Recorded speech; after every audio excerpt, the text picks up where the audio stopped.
بسم الله الرحمن الرحيم. اللهم صل وسلم وبارك على حبيبي وشفيعي رسول الله محمد.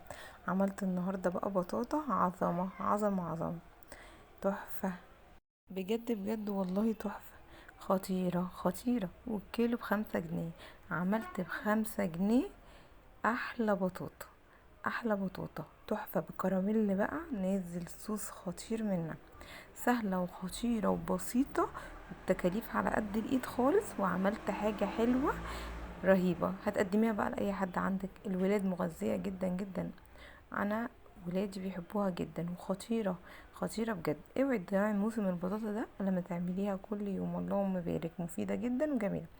جبت معايا زي ما انتوا شايفين، انا جبت كمية معايا من اللي انا جبتها، قطعتها غسلتها الاول كويس جدا جدا جدا. لو فيها طين او اي حاجة، البطاطا بيبقى فيها طين، لازم تغسليها كويس جدا وتتأكدي ان هي نضيفة جدا وتنشفيها. وطي النار، انا عايزة بعد ما تسخني الحلة وطي النار، وطي النار على نار هادية كده خالص، عشان انا هسويها على البخار.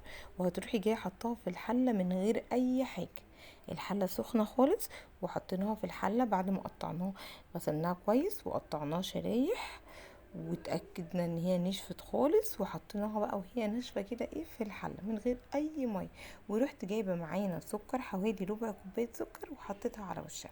السكر ده بقى هيعمل كراميل خطير خطير خطير مع البطاطا، تحفة بجد بجد بجد. لو عملتي الطريقة دي سهلة وجميلة وبسيطة وعلى النار، من غير بقى ما تولعي فرن البوتاجاز ويحرر الشقة ولا اي وش من الوش ده، خطيرة خطيرة بجد. هتوطي النار، بس اعمليها على نار هادية جدا. هي بتتعمل على بخار الحلة، البخار بتاع الحلة هو اللي بيسويها على نار هادية خالص.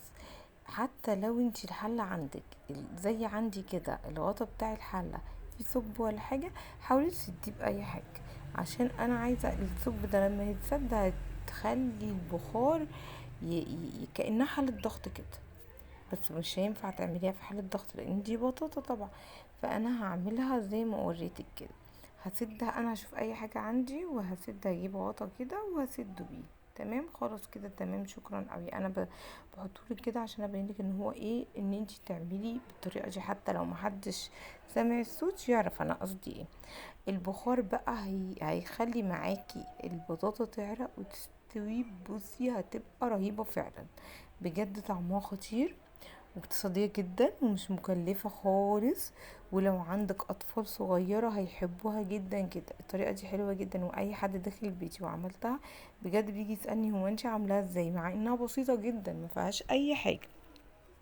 كفاية بس الكراميل اللي بينزل منها، والصوص خطير خطير. بعد ما غليت معانا بقى شوية كده، سبتها حوالي ربع ساعة. شايفين الصوص اللي تحت ده رهيب رهيب رهيب. بنسيبها شوية كمان لحد ما تبقى زبدة كده.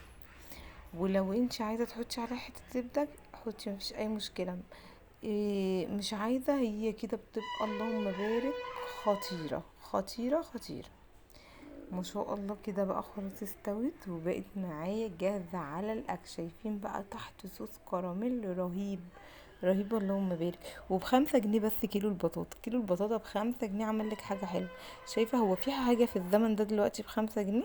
اللهم صل وسلم وبارك على حبيبي وشفيعي رسول الله محمد. اللهم صل على النبي. عندنا في مصر حاجات خطيرة، وتقدري بأقل التكاليف تعملي حاجة حلوة برضو وتفرحي الولاد. احنا هنا في مصر الحمد لله الزراعة عندنا كويسة، وعندنا حاجات تقدري تصرفي نفسك منها، خطيرة بجد. حطي بقى كده في الطبق، وحطي من الصوص بتاعها عليها بقى، وكلوا واتبسطوا بقى وبسطي الولاد، وبألف هنا وشفا. بجد بجد خطيرة خطيرة خطيرة. لو عجبتك الطريقة ما تنسينيش في لايك وشير. اوعي تنسيني بقى يا قلب اختك، عشان هي فعلا جميلة وهتعجبك وبسيطة وبتكاليف قليلة جدا. شايفة الصوص ده كراميل رهيب، نزلنا احسن صوص كراميل خطير خطير من البطاطا مع شوية السكر، عظمة عظمة بجد. اللهم صل وسلم وبارك على حبيبي وشفيعي رسول الله محمد. حاولي تخلي الصوص ده معاكي كتير شويه، ما تنشفيش الحله، عشان كل ما تيجي تحطي وجبه لحد او تحطي طبق يبقى معاكي خطيره كده، وتحطي منها للولاد على كل شويه بطاطا تقدميها تحطي منها. حلوه قوي قوي قوي بجد، عظمه. دي اللي يتقالها عظمة على عظمة يا ست، بجد خطيرة. ولا في الشتا بقى، عايزة اقولك بتدفي وخطيرة وقيمة غذائية تحفة.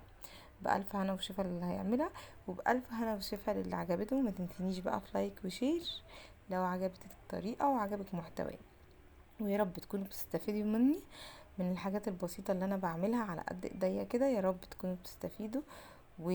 وفضلا وليس امرا، يا ريت ما تنسينيش في لايك وشير.